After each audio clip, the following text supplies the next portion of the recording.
Bom dia, voltamos, agora espero que funcionando. Choveu no satélite, por isso não está funcionando, mas agora já deu certo. Vamos lá, gente, vamos começar esse sábado com chuva. Vamos começar falando de um tema árduo para o cirurgião, que é a preparação do paciente no pré e no pós-operatório, as complicações clínicas que ocorrem. Claro que na área cirúrgica, você vai ter as complicações relativas à patologia que você está tratando. Então, por exemplo, você operou uma vesícula, você tem que saber como cirurgião as complicações de uma colestectomia. Agora, muitas vezes você não sabe as complicações clínicas. Na vida prática, você pode usar bastante do trabalho interdisciplinar, mas na prova não. Na prova você tem que acertar. Então é isso que nós vamos falar aqui hoje, algumas coisinhas que costumam cair em prova, que ajudam vocês a acertar essas questões que são meio clínicas da prova. E hoje está dando mais ou menos 30% da prova, tá, gente? Da prova de cirurgia. Não é pouco, tá? Então você tem que estar ligado com essas questões que a gente vai mostrar. Vamos falar um pouquinho sobre pré, pós-operatório e as complicações que a gente vai ver mais comumente no pós-operatório. Então assim, primeiro, vamos falar aqui de pré-operatório. A anamnese é a primeira coisa que você tem que fazer do seu paciente. Você tem que prestar atenção nos sintomas orgânicos. Isso vai te ajudar, vai te guiar a escolher que exames você vai pedir para esse paciente no pré-operatório. Mais do que isso, conhecendo bem quais são as patologias prévias do seu paciente, você pode prevenir complicações que ele vai ter depois da cirurgia e com isso tratar e melhorar o atendimento do seu paciente. Tá? Então você vai fazer uma anamnese completa, ver se ele tem antecedentes patológicos de qualquer doença, se ele usa medicamento, qualquer medicamento, né? E a piada nova, para quem vai ouvir de novo, é que ele toma um branquinho, certo? Que é aquele remédio branquinho que ele toma, você pede para ver o vidrinho, porque a receita eles já perdem geralmente antes de comprar o remédio, né? Então depois eles perdem. O exame clínico, você faz um exame completo, tá? Examina, ausculta, faz tudo certinho no seu paciente. Lembra, estetoscópio, cirurgião, lembra aquele negócio de pôr na orelha e escutar o paciente? Né? Precisa usar. Tá? E você vai fazer diagnóstico, tá? Hipertensão, arritmia, DPOC, IVAS. Uma coisa muito comum, eu já fiz 2 vezes diagnóstico em paciente meu que foi com dor abdominal de tumor de tireoide. Tá? Quer dizer, o pessoal esquece às vezes que você é médico, que você não é só cirurgião, eu sou gastro, né? E esquece de palpar o pescoço, esquece de palpar a tireoide. Eu já fiz 2 diagnósticos de tumor de tireoide incidental em consultório. Por quê? Pega o hábito de examinar sempre que você vai ajudar os seus pacientes. Tá? Isso dá um diferencial bastante bom para o consultório no futuro. Tá? Bom, hipotensão postural é uma coisa que os anestesistas testam bastante, mas que às vezes o cirurgião não está tão atento. O paciente que tem história de hipotensão postural, ele pode ter instabilidade pressórica no momento da anestesia. Tá? Então esse é o paciente que deu um maior risco para isso. Esse dado é importante tirar na história e isso caiu na prova. Tá bom? Bom, os exames é um assunto controverso. Que exames pedir no pré-operatório? Né? Vai depender do seu assistente, da sua escola, do departamento. Né? Então muito cuidado quando você for fazer a prova. Às vezes você conhece uma particularidade daquele assistente, daquele serviço. Respeite essa particularidade. Porque é um assunto controverso até hoje. Você vai ter a ASA, a classificação da American Society of Anesthesiology, que vai falar alguma coisa. Você vai ter os anestesistas brasileiros que vão falar outra. Mas a verdade é que não existe uma verdade absoluta sobre isso. O que eu mais gosto de pensar é o seguinte, que você examinou, tirou a história do seu paciente e que você está pedindo os exames que ele realmente precisa. Para isso que tem médico. Né? Senão, batia um carimbão, né?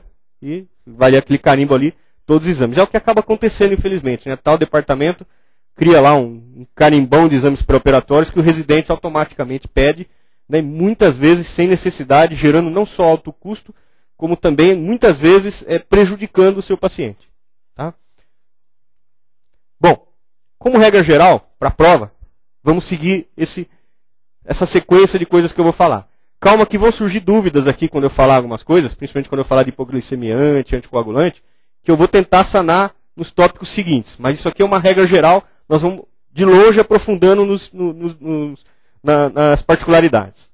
Bom, um paciente jovem, saudável, com menos que 40 anos, não precisa de nenhum exame para operar. Veja bem, se na história, no exame físico, na patologia dele, não tiver nenhum exame indicado. Por exemplo, eu vou operar uma colecistectomia de um paciente de 30 anos que tem uma dilatação no colédoco do ultrassom. Eu devo pedir o perfil hepático dele, devo pedir TGO, TGP, gama-GT, fosfatase, amilase, porque eu vou precisar desses parâmetros no pós-operatório e também no pré, para decidir a conduta dele. Então é um caso específico. Agora, vai operar hérnia umbilical com menos que 40 anos, não tem história de hepatopatia. Não preciso de nenhum exame para esse paciente. Tá? Vou tirar a história. Sangrou, já arrancou dente. Ah não, uma vez arrancou o dente, teve que voltar 3 vezes para o hospital tomar transfusão. Vamos ver se esse cara tem uma coagulação boa, vamos fazer os exames dele. Certo? Paciente entre 40 e 49 anos, do sexo masculino, está indicado fazer creatinina, glicemia e eletrocardiograma. Tá? Lembrar Por que sexo masculino? O homem começa mais cedo a ter doenças cardiovasculares. Tá? O risco cardiovascular do homem é maior do que o da mulher. Então a gente começa mais cedo a investigar. Mulheres e homens acima de 50 anos e menores que 60, a gente vai pedir creatinina, glicemia e eletrocardiograma. Tá? Pacientes maiores que 60 anos, nós vamos pedir a creatinina, a glicemia, o eletro e também um raio-x de tórax para avaliar a área cardíaca. Tá?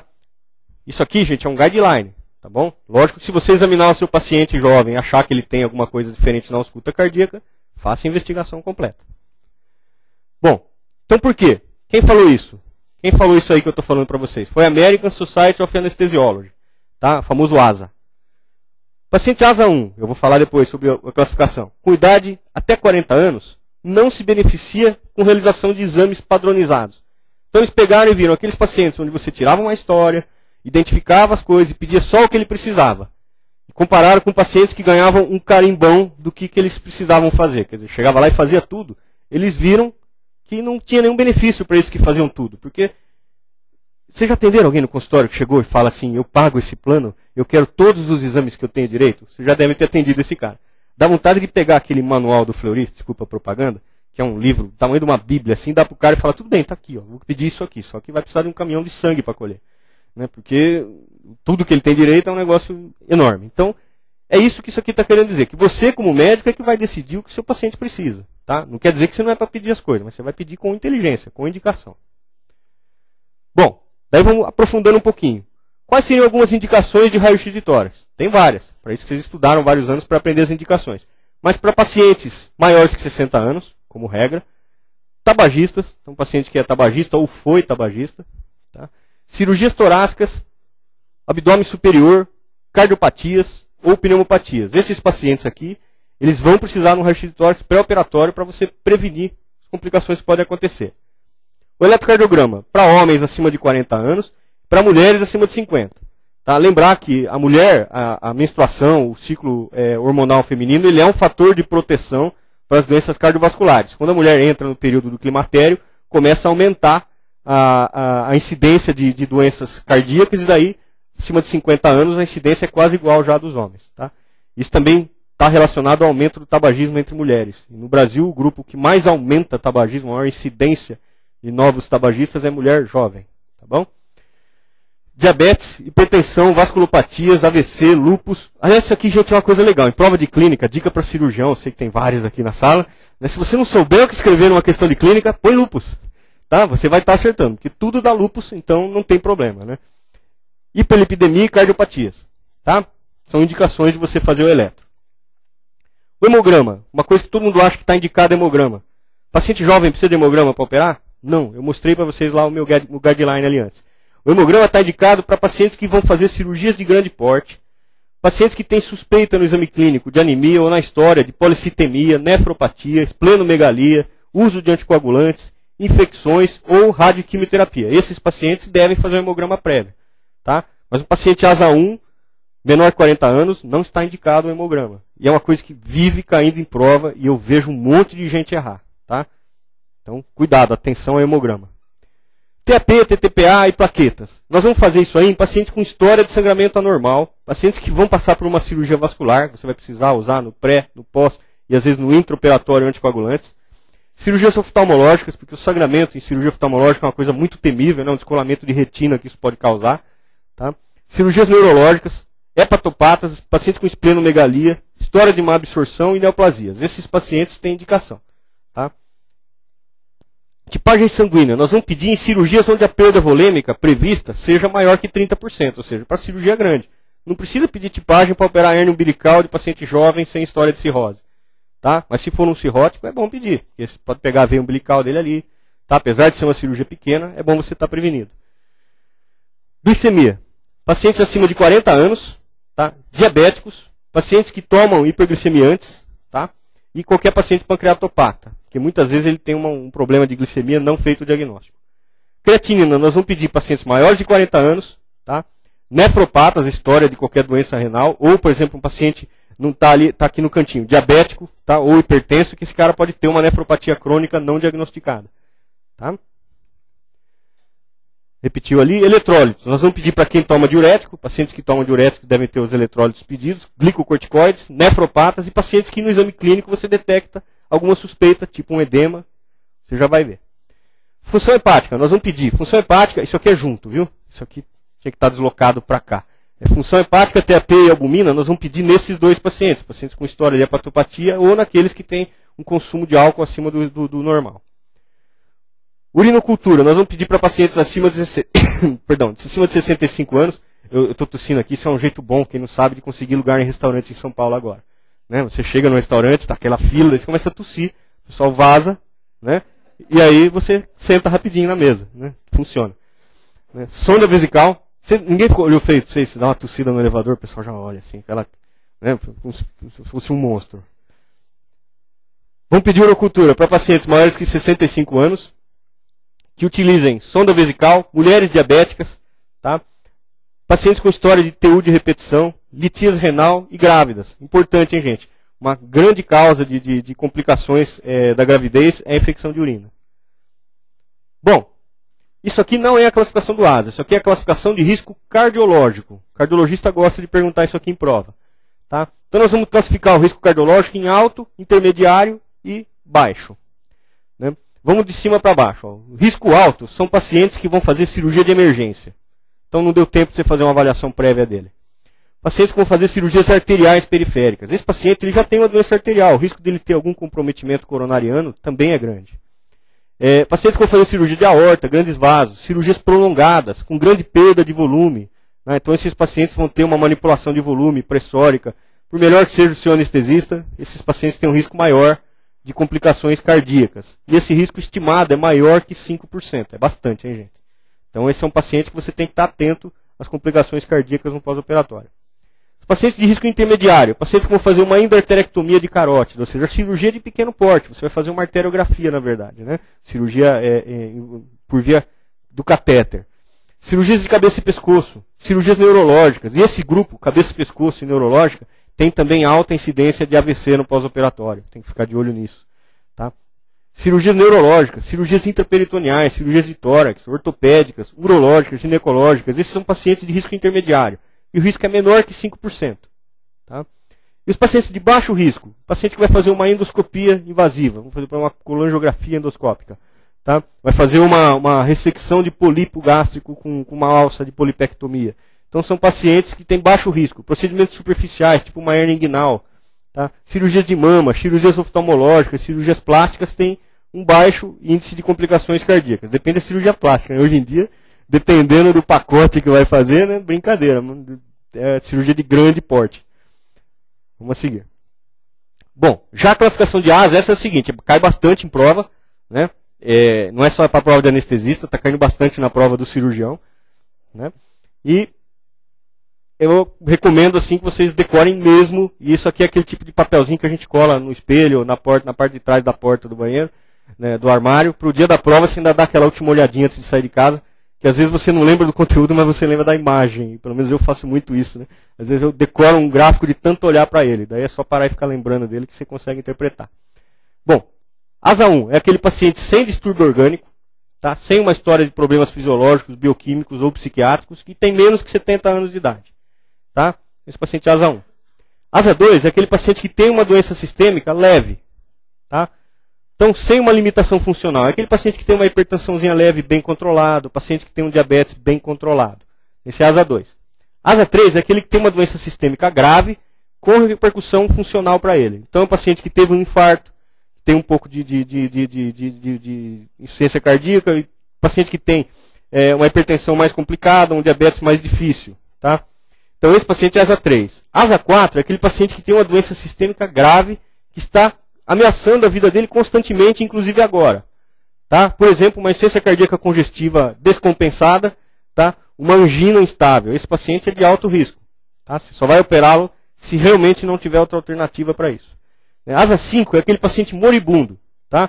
Então o paciente chega com aneurisma roto, ele já está quase morto.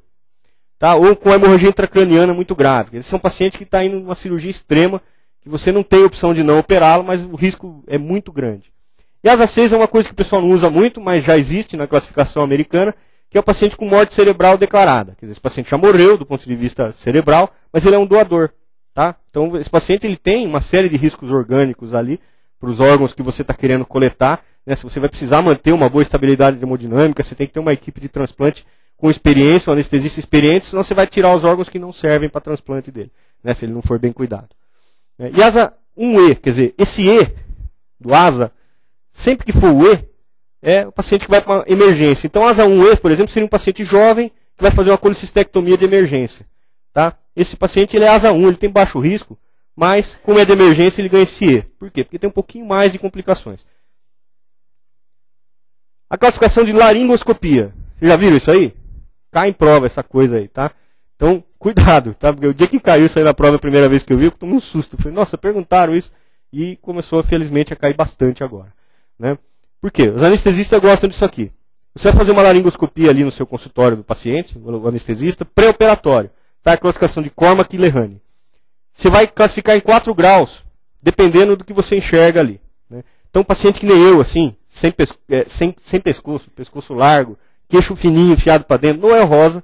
Né? Paciente assim é ruim de intubar. Tá? Bom é aquele paciente queixudo, né? Com longilíneo. Esse paciente fica mais fácil de você enxergar as estruturas. Isso a gente pode classificar assim. Grau 1 é aquele paciente que tem a glote bem visível. Grau 2 é aquele paciente que só a parte posterior da glote é visualizada. Então ele tem uma parcial obstrução. Grau 3 é aquele paciente que você só enxerga a epiglote. A glote você não consegue ver. Tá? E grau 4 é aquele paciente que você não vê nem a epiglote. Imagina, um obeso, sem pescoço, aquela língua enorme assim, você mal enxerga a epiglote dele. Então esse paciente, grau 4. Isso aí é um grau de risco de você intubar esse paciente, dificuldade da intubação no intraoperatório. Tá? Então costuma cair em prova esse assunto. Preste atenção. Tá? Eu vou perguntar ainda hoje isso aí para vocês. Vamos lá. Bom, preparo operatório dos nossos pacientes. O jejum. O ideal, 8 horas antes da cirurgia. Tá? Para você ter um bom esvaziamento gástrico, diminuir o risco de aspiração no intraoperatório. Alguns pacientes precisam de um jejum um pouco mais prolongado, porque eles têm fatores de risco para aspiração, para refluxo no intraoperatório. Os obesos, principalmente os obesos mórbidos, né? As gestantes, os pacientes com hérnia de hiato. Esse paciente, alguém já acompanhou uma endoscopia de um paciente com uma hérnia de hiato grande? É super difícil, o paciente fica refluindo ar o tempo todo, você não consegue nem insuflar, às vezes, o estômago. Tá? Então esse paciente precisa de um tempo maior de jejum. Alguns medicamentos, e agora aqui de novo, gente, eu vou começar a citar, algumas coisas vão parecer meio controversas, e a gente vai tentar aprofundar nos próximos slides. Me acompanhem para a gente acertar o melhor possível as questões. Como regra, a gente vai suspender os anticoagulantes orais 5 dias antes da cirurgia. Nós vamos ver especificamente eles depois. Tá? Mas como regra, 5 dias antes. Os antiagregantes plaquetários, de 7 a 10 dias antes. Tá? Os anti-inflamatórios não hormonais, 48 horas antes. Os antidepressivos, de 3 a 5 dias antes. Os antidiabéticos orais, no dia da cirurgia ou na noite anterior. Nós vamos aprofundar nisso. Os diuréticos, inibidores da reabsorção de potássio,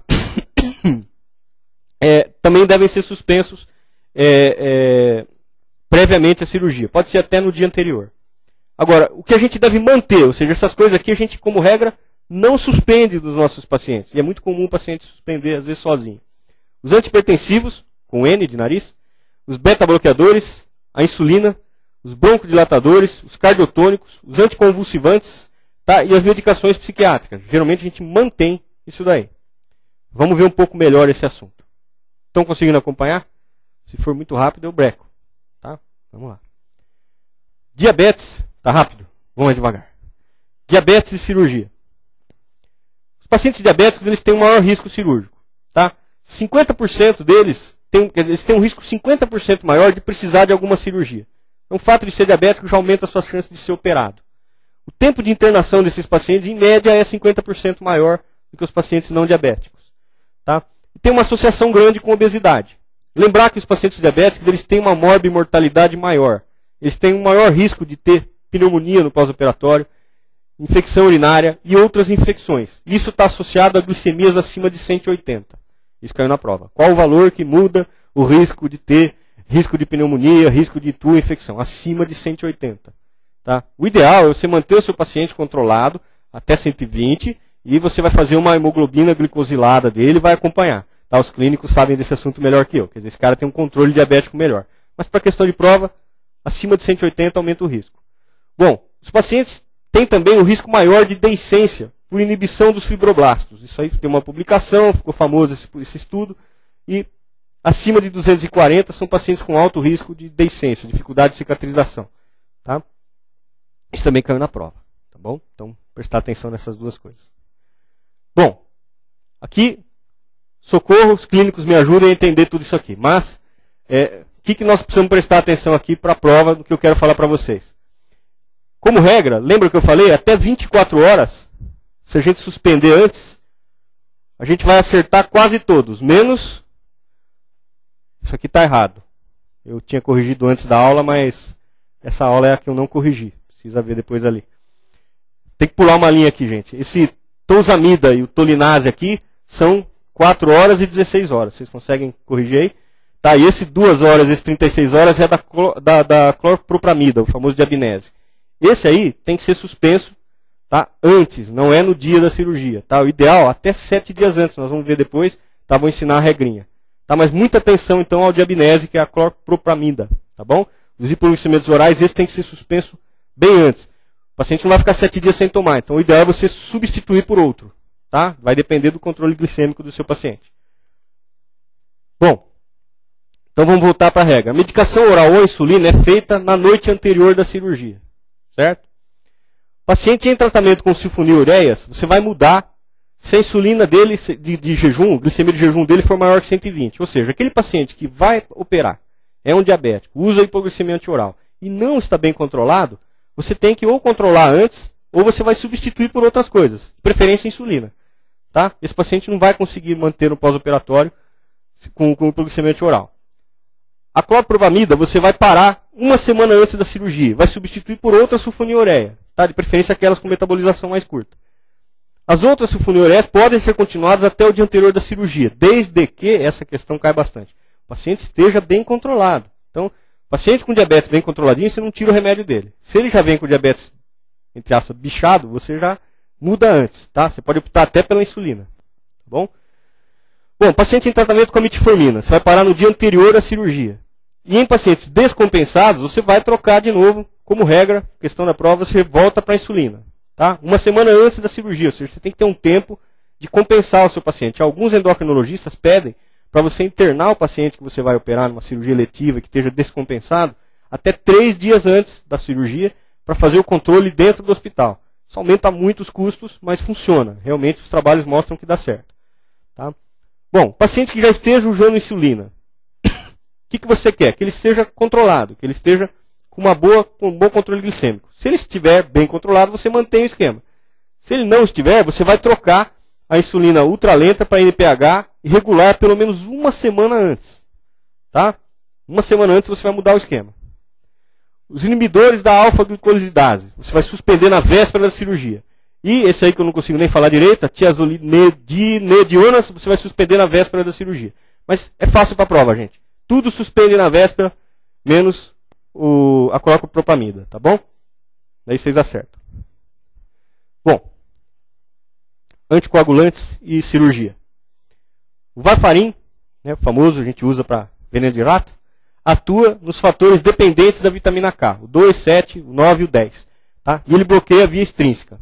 Nós estamos citando. A meia-vida dele é de 36 horas. E costuma cair muito na prova, eles adoram perguntar como reverte. Tá? Então você reverte fazendo vitamina K. Quanto tempo leva para a vitamina K começar a fazer efeito? Alguém sabe aqui? Você aplicou um canaquion no cara, quanto tempo leva para você começar a melhorar a coagulação dele? 3 dias você vai ter um efeito mais pleno dele. Agora, a partir de 24 horas já começa a ter efeito.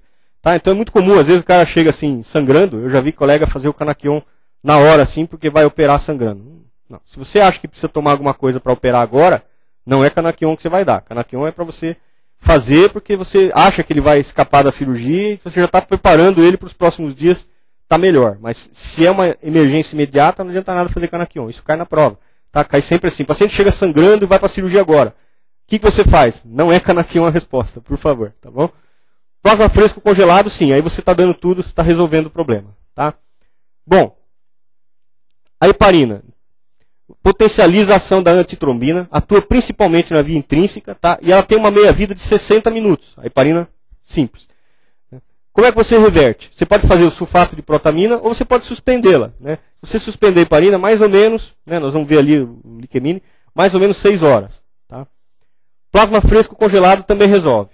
Então, vamos lá de novo como regra ali. Se você tiver um paciente heparinizado em bomba de infusão, tá, você vai desligar a bomba de infusão 6 horas antes da cirurgia. Porque esse paciente, se ele estava heparinizado, gente, ele tinha um motivo, certo?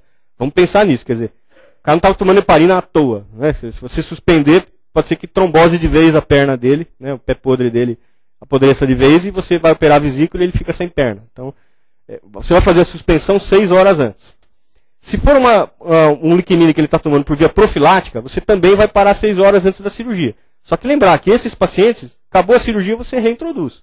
Tá? Se a cirurgia permitir isso. O Clexane. Se ele estiver tomando Clexane numa heparinização plena, né, numa anticoagulação plena, você vai suspender 24 horas antes da cirurgia. Se for profilática, 12 horas antes da cirurgia. Tudo bem? São regrinhas. Vamos olhando que a gente acerta, vocês vão ver as questões depois e ver que é fácil. Aí tem os mais difíceis que andaram caindo na prova. Vou citar aqui, né, para o cirurgião aqui já começa a ficar mais difícil. Os antiplaquetários, aspirina, o AS, melhoral, buferin, doril, anti-inflamatórios não hormonais. O que eles fazem? Eles inibem a agregação da plaqueta por 24 a 48 horas. Não. Isso, desculpa. Aqui há uma falha aqui. Aspirina é 7 dias. Tá invertido aqui. Aspirina é 7 dias. Os outros anti-inflamatórios, Voltaren, Cataflam, tem mais ou menos 48 horas de ação antiplaquetária, de antiagregação plaquetária. Tá? Consegui ser claro aqui? A aspirina é 7 dias. Os outros anti-inflamatórios são mais ou menos 48 horas. O clopidogrel, né, que eu nem sei falar direito, agora todo mundo que fez a CLS sabe, né, porque antes era uma droga rara na época que eu fiz residência, agora está usando. Né? O clopidogrel, 5 dias antes tem que ser suspenso. Também é um antiagregante plaquetário. A ticlodipina, né, o famoso ticlídia, suspensão deve ser até 14 dias antes. Tá bom? E como é que faz para reverter isso aí em situações onde você não pôde ficar esperando? Plaquetas, transfusão de plaqueta, tá? Com resultado não muito bom.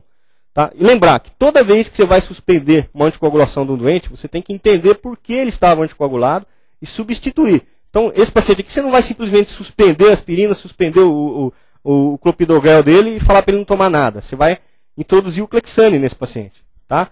Você pode fazer até uma transição, porque se o seu paciente pode ter um efeito trombótico. E às vezes cai essa questão na prova que é legal. Ó. Os efeitos hemorrágicos são geralmente reversíveis. O paciente sangra, você dá sangue para ele. Certo? Quer dizer, a não ser que você não faça nada enquanto ele está sangrando, né, o sangramento não leva a consequências irreversíveis. As tromboses geralmente levam a consequências irreversíveis. O cara teve um derrame, teve um infarto, quer dizer, ele perdeu massa muscular, ele perdeu o cérebro. Tá? Então esse paciente aí, a sequela dos efeitos trombóticos é maior do que a sequela das hemorragias. Tá? Então, quando você tiver que optar, você opta pela hemorragia e não pela trombose. Tá? Isso aí já caiu em prova também. Tá? Que pese que são coisas bastante discutíveis. Né? Bom, os fibrinolíticos ou trombolíticos. A uroquinase, a streptoquinase, a cabiquinase, streptase, os ativadores de plasminogênio tecidual. São de alto risco para sangramento no pós-operatório. Quer dizer, depois de fazer. Você vai operar esse paciente no intraoperatório também. O risco de hemorragia é muito grande. Se você vai operar esse paciente, se ele tiver uma indicação absoluta de cirurgia, é isso ou morte, aí você arrisca tudo. Senão você tenta evitar operar esse paciente. Tá? Então faça o máximo para evitar a cirurgia, você só vai operar esse paciente em situações extremas. Tá? O efeito da duração da infusão desses fibrinolíticos é de até semanas, 4 semanas após a infusão. E a reversão deles existe droga. Como eu vou reverter a streptoquinase? Eu faço a protinina, tá? Ou faço o plasma fresco congelado. Alto risco. Você não fez streptoquinase à toa nesse paciente. Tá? Quer dizer, se você fez streptoquinase, ele provavelmente tinha uma indicação, efeito trombótico, aí, uma trombose grave, coronariana, ou cerebral, ou outras indicações aí. E a hora que você desfazer, é grande o risco dele complicar de novo. Então você entra com outro tipo de anticoagulação, você pode entrar com heparina, de baixo peso, né, e você controla isso no intraoperatório, você pode suspender e controlar de outras maneiras. Tá? E reintroduzir o mais rápido possível outro anticoagulante que não esse, mas lembrar que o risco de hemorragia sempre é muito alto se você tiver que operar esses pacientes. Tá bom? Bom, preparo pré-operatório. A gente vai fazer a tricotomia. Isso aqui já caiu muito em prova. Faz um dia antes, uma semana antes, na hora da cirurgia, tá? O mais seguro e aceito hoje é fazer a tricotomia no momento da cirurgia. Se você faz um dia antes, você já vai escarificar, machucar aquela pele, vai ter uma colonização bacteriana daquelas escaras que você causou ali com as lâminas que você usou para cortar os pelos, vai ter uma colonização de bactérias ali, geralmente estrepto e estáfilo, né? E esses germes vão aumentar o risco de contaminação da ferida cirúrgica. Então, fazendo na hora, você consegue minimizar esse problema da colonização. Tá? Então, a indicação é tricotomia no momento da cirurgia. Sondagem vesical. Quando que a gente vai sondar o nosso paciente? Primeiro, para cirurgias muito grandes, cirurgias demoradas, que o cara vai ficar com um bexigoma enorme. Né? Outra indicação, você vai fazer uma cirurgia ginecológica, laparoscópica, ou qualquer cirurgia onde a bexiga cheia vai te atrapalhar. Então, você esvazia. E o cirurgião não sabe o que é choque. Né? Vocês sabem disso aí, né? Choque para cirurgião. O cirurgião desconhece, né? Apesar de eu ser cirurgião, eu não sei o que é perfusão tecidual, eu não sei nada dessas coisas aí. O cirurgião, ele finge, ele lê sobre essas coisas, mas ele não aprende. O que o cirurgião sabe é se o paciente está ou não urinando. Tá? Eu brinco isso, vocês não vão esquecer disso para a prova. Tá? Se caiu uma questão na prova e estiver falando sobre fatores lá que são liberados do tecido isquêmico, não deve ser questão de cirurgião. Tá? E é importante quando vai responder a questão saber se foi um cirurgião ou um clínico que fez. Se for um clínico, você tem que escolher uma resposta complicada e impossível de entender. Se for um cirurgião, é verdade, mas você erra na prova. Se você olhar essa questão e falar, isso foi um cirurgião que fez, geralmente a resposta é a mais tosca. Tá?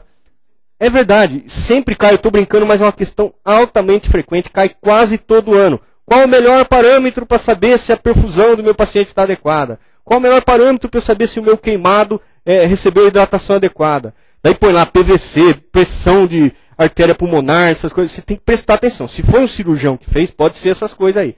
Se for um clínico. Se for um cirurgião, é diurese, tá bom? Então o cirurgião sonda o paciente para saber se ele não está em choque. Tá? Em resumo é isso. Se o paciente está urinando, tá bom para ele. Eu estou sendo extremamente simplista e tosco, mas vocês não vão errar isso na prova, por favor. Tá bom? Questão de cirurgia, perguntando sobre perfusão, perguntando sobre choque, como a gente controla, é diurese. Tá? Ele é geralmente 50 ml hora, né? Tem lá as outras formulinhas. No ATLS cai bastante isso também. E é uma questão que se você errar, vai te desclassificar. Cai quase todo ano e quase todo mundo acerta. Tá? E é essa que você não pode errar. Né? A questão que todo mundo acerta é aquela que você não pode errar. Né? Se você acertar aquela que todo mundo errou, isso te ajuda bastante. Mas o que te estraga é errar aquela que todo mundo acertou. Então, faça um esforço de não errar as questões fáceis. Tá bom? Bom, antibiótico terapia profilática. Nós vamos fazer em pacientes ASA 3, 4 e 5. Tá? Esses pacientes têm que fazer antibiótico profilático. Em pacientes onde você acha que vai ter infecção do sítio cirúrgico. Tá bom? Não é tema dessa aula antibiótico terapia no pré-operatório, mas é um assunto bem mais vasto do que isso. Isso é uma regrinha básica para acertar em prova. Tabagismo caiu bastante em prova. Manda ou não o meu paciente parar de fumar? Né? Se eu for fazer isso, quanto tempo antes da cirurgia eu vou mandar ele parar de fumar? Né? Tá fácil porque está no slide. 8 semanas antes é o ideal, gente. Porque dá tempo do cara melhorar o transporte mucociliar dele. Vai limpar aquele muco todo, vai recuperar a camada dos cílios dele, ele vai voltar a ter uma velocidade de transporte mucociliar aceitável. Tá? Se você mandar o seu paciente parar uma semana antes da cirurgia, vai ficar mais espesso o muco dele. O transporte ciliar não vai estar novamente recuperado. E você pode até piorar o prognóstico respiratório desse paciente se você mandar ele parar uma semana antes. Agora, se você mandar ele parar 24 horas antes, não vai dar tempo desse muco ficar tão espesso, tá? E você vai diminuir a quantidade de carboxiemoglobina, né? Então, do CO, né? Vai ter o CO liga na hemoglobina, a afinidade do monóxido de carbono para a hemoglobina é 280 vezes maior do que a do oxigênio. Então, você precisa de 280 moléculas de oxigênio para deslocar uma de CO da hemoglobina, tá? Então, fazendo isso aqui, você vai melhorar sim a oxigenação, vai diminuir o risco de hipóxia do seu paciente, mas se você for fazer, que seja 24 horas antes da cirurgia. Tá? Então o cara te procurou, precisa operar, quer fazer uma cirurgia plástica. Você vai mandar ele esperar a cirurgia 8 semanas, né, e mandar ele ficar sem fumar 8 semanas. Agora o cara chega, está com uma doença aguda, uma hérnia encarcerada, hérnia encarcerada não é um bom exemplo, mas uma doença que não dá para esperar 8 semanas, e pergunta se ele tem que parar de fumar. Você vai falar sim, mas não vai dar para esperar 8 semanas, então o senhor vai parar no dia anterior da cirurgia. Certo? Não vamos errar isso na prova, hein? Vamos lá. Complicações pós-operatórias mais comuns. Tá? Daqui a pouquinho, aqui a gente atrasou, eu vou dar um intervalo, mas eu corro em aula, por isso que alguém tem que me frear, que eu vou rápido. As mais comuns são febre, né? Respiratórias, atelectasia, pneumonia, insuficiência respiratória aguda, infecção do sítio cirúrgico, iliodinâmico, tromboflebite, né? Altamente frequente a tromboflebite, pessoal despreza a quantidade de vezes que acontece isso. Quem faz endoscopia vai ver toda hora, porque você começa esse paciente retorna no seu consultório, e tem muita incidência de tromboflebite, retenção urinária, tá? E alteração mental. São complicações que a gente vai ver. Vamos aprofundar um pouquinho. O iliodinâmico. Né? Começar pelo nome, né? Acho que todo mundo já assistiu essa aulinha de que não devia chamar isso aí, né? O doente tem ilho. Né? É que nem o doente que tem tiroide. Já viram o paciente chega? Doutor, eu tenho tiroide. Né? Você fala certo. E aqueles que têm sistema nervoso, já viram? Mas doutor, eu tenho sistema nervoso. Você fala, não sei, precisamos examinar melhor. Vamos ver se está funcionando, parece que não. Né? Então, assim, ilho todo mundo tem. Agora, inventou-se esse quadro aí de iliodinâmico, que é um período em que o ilho, não só o ilho, nós vamos ver isso aí, ficam com uma motilidade reduzida. Tá? Isso ocorre por uma hiperatividade do sistema simpático. Quanto maior o trauma cirúrgico, isso aí nós vamos ter como princípio. Quanto maior o trauma cirúrgico e maior a manipulação de alças que você fizer na cirurgia, você aumenta o seu risco de ter iliodinâmico no pós-operatório. Tá? Então, cirurgia pequenininha com pouca manipulação tem menor ilho, tem menor chance de ilho. Cirurgia grande com muita manipulação vai ter mais ilho. Isso aqui cai muito em prova, altamente incidente essa questão aqui. Faça um X, um asterisco e preste atenção nisso. Tá? Segmentos diferentes do trato digestivo voltam a funcionar em ordem diferente, em tempo diferente. Tá? O delgado é o primeiro a voltar a funcionar, 24 horas depois. Só que nem sempre vai ser assim, isso é como regra. Tá? Ele não vai ter uma motilidade normal, mas é o primeiro a voltar a se mexer. O estômago, 48 horas. E o colo é o último, 3 a 5 dias. Tá? Então, se o seu paciente já está com ruídos, é um bom sinal. Né? Mas o cirurgião fica feliz quando ele evacua, né, para dar alta. Só que lembrar que isso vai demorar um pouco. Isso gera aumento de custo hospitalar. O paciente fica lá esperando o cara evacuar. Isso não é necessário. Quer dizer, se ele estiver bem, a cirurgia de baixo risco, você pode até dar alta antes disso, desde que ele já tenha com ruídos, não esteja vomitando. Tá? Mas lembrar que é nessa ordem. Delgado, estômago, cólon. Outra questão que cai bastante em prova é de psiquiatra. Né? Então temos uma colega aqui que sabe tudo disso aí, muito mais do que eu. Tá? O delírium. Tá?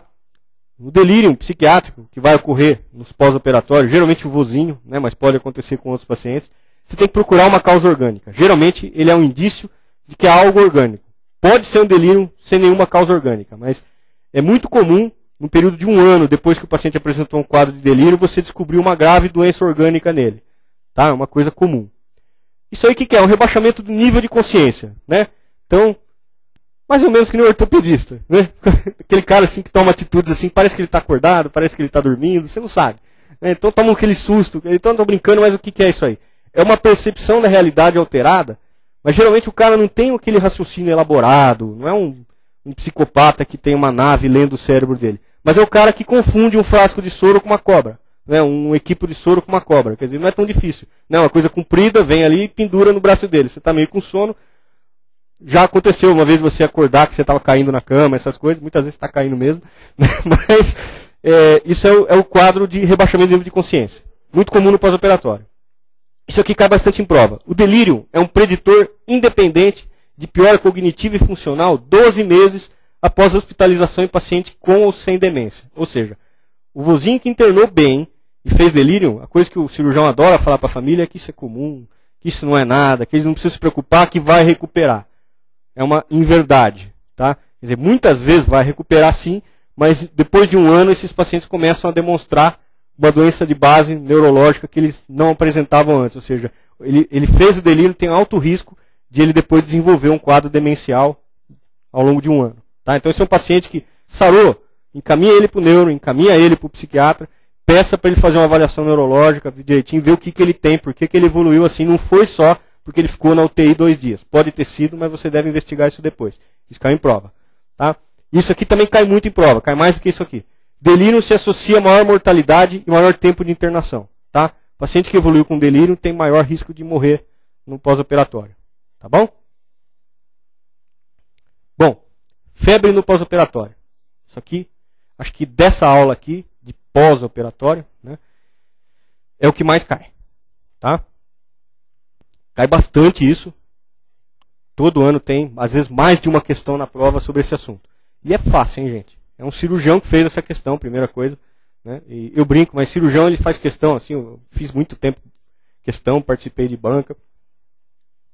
Como é que se faz uma questão, geralmente? Né? Eu brinco, mas é importante vocês pensarem, isso ajuda a responder uma questão que você não sabe. Tá? O ideal é você conhecer o que você ter estudado, feito uma boa faculdade, feito um bom curso, aprendido as questões e responder por conhecimento. Mas muitas vezes dá para você acertar uma questão sem entender nada do assunto ou dar um chute mais preciso, se você pensar como se faz uma questão. Geralmente uma questão de 5 alternativas, a primeira coisa que você tem que identificar quando você lê a questão é o tema. Né? Você vai falar, bom, qual é o tema dessa questão aqui? É diabetes? É hérnia? É obstrução intestinal? Quer dizer, tentar identificar sobre o que aquele enunciado falou. Às vezes, para confundir, eles põem 2 ou 3 assuntos no enunciado. Mas geralmente, principalmente em cirurgia, geralmente é o assunto. Tá? Identificado o assunto, você já vai facilitar bastante você responder, mesmo que você não saiba a resposta. Porque sempre vai ter uma ou duas alternativas que são baboseira, não tem nada a ver com o assunto. Tá? O cara não teve saco, entre aspas, de fazer, de ficar pensando outras coisas relacionadas ao assunto que é errado. Então, geralmente, ele põe a resposta certa, uma quase certa, que é para você ficar em dúvida, né? Daí ele põe uma mais ou menos certa e 2 bobagens, que é porque ele não tem paciência de pensar em mais 2. É triste verdade, mas é assim que o cara faz uma questão mal elaborada. E muitas provas têm questão mal elaborada. Tá? Então, se você descartar as 2 que são lixo, você vai ficar com 3. Aí, com um pouquinho de conhecimento, você descarta aquela que não tem muita chance. E se você realmente não souber, você vai ter um chute de 50% de chance de acertar entre a certa e aquela que é a quase certa. Tá? Então, se você usar esse raciocínio com uma questão que você não sabe na prova, garanto que vocês vão aumentar a eficiência do seu chute. Tá? E vale tudo para passar, não é verdade? Menos comprar as provas, hein? Isso é sacanagem, não faça isso, pegam vocês. Vamos lá. Teve, né? Teve nego que comprou prova e dançaram depois, tiraram da residência. Mas essas coisas têm uma abafa, né? Vamos lá. Tempo. Para a gente pensar em febre no pós-operatório, é importante a gente ver quando a febre surgiu. Tá?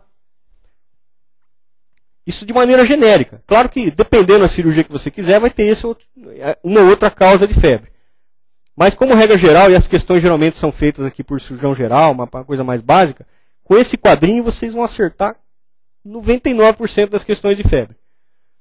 Se tiver menos que 12 horas de evolução, geralmente está relacionada diretamente ao quadro cirúrgico, a cirurgia que o cara fez. Reabsorção do sangue que ele sobrou ali na cavidade, tá? O próprio trauma cirúrgico, as coisas que ele cortou, descolamento de reto peritônio, o pulmão que ele cortou, tá? O cérebro que ele sugou. Né? Vocês acham neurocirurgia bonito? Né? Pessoal, eu acho bacana a neurocirurgia até o dia que você assistiu uma, né? Já viram? O cara vem com aspirador assim. Você imagina aquela lembrança assim do seu pai indo embora, você falando tchau, some, né? Então, neurocirurgia pra mim assim, é uma coisa assustadora, eu morro de medo. Pessoal, aquele dia mais feliz da sua vida, acabou, você acorda depois, o que foi? Eu estive aonde mesmo? Então, mas estou brincando, isso aí dá febre no pós-operatório, então é a própria cirurgia. Tudo bem? A telectasia pode ocorrer nessa fase inicial, mas ela é menos incidente do que essas outras 2 coisas. Tá? Então a telectasia é uma das causas de febre precoce, mas a hora da telectasia mesmo é 24 horas. Tá? Então é aquele paciente que se operou hoje e amanhã cedo acorda com uma febrinha. Esse cara, você tem que pensar em atelectasia. Principalmente, se ele for uma cirurgia abdominal, que vai limitar o movimento respiratório dele por dor, cirurgias torácicas, tá? Qualquer cirurgia que o cara por dor tem uma dificuldade de expandir o pulmão, aumenta bastante o risco de atelectasia. Mas qualquer cirurgia, só estar acamado já aumenta o risco de atelectasia. Certo? Se for 48 horas depois da cirurgia, suspeitar de infecção urinária. Principalmente se houve manipulação de vias urinárias, ginecológicas, sondagem. Tá? Então esse é um paciente que 48 horas pensar em infecção urinária. Maior que 72 horas, pensar em infecção ou da parede, infecção cirúrgica, ou infecção intraabdominal, intracavidade que você operou, complicações da própria cirurgia. Aliás, quanto mais tardio, maior o risco de ser a complicação da cirurgia, né? Não sendo até o 7º dia, depois começa a diminuir de novo, tá? Principalmente em cirurgia abdominal. Tudo bem? Isso aqui, se a gente entender e conseguir captar direitinho, você acerta as questões. Eu estou falando assim, pensando vários temas que são os que mais caem. Tá? E isso aqui é uma questão que cai bastante e eu espero que faça a diferença vocês terem assistido a minha aula. Pelo menos tenho muita força de que isso vai acontecer. Que é uma questão altamente frequente, cai bastante e muita gente erra. Muita gente erra. Porque eles confundem vocês no tempo. É aqui que eles pegam vocês, na questão. No tempo de evolução. Eles vão colocar vocês num paciente com um trauma, geralmente um trauma ósseo, uma fratura de fêmur, uma fratura de bacia, passou por uma grande cirurgia, geralmente traumática. Tá? E no pós-operatório, esse paciente evolui com insuficiência respiratória. Tá? Geralmente uma insuficiência respiratória de início súbito. Tudo bem? Daí eles vão querer confundir vocês entre essas patologias. Contusão pulmonar, embolia gordurosa, pulmão de choque e o tromboembolismo pulmonar. Tá? Então se a gente for ver a incidência, isso aqui é pura estatística. Tá? Pode ser trombolismo desde o primeiro dia, pode ser contusão aqui no último, mas a incidência é maior nesses picos que vocês estão vendo. O pico de incidência da contusão pulmonar é nas primeiras 24 horas.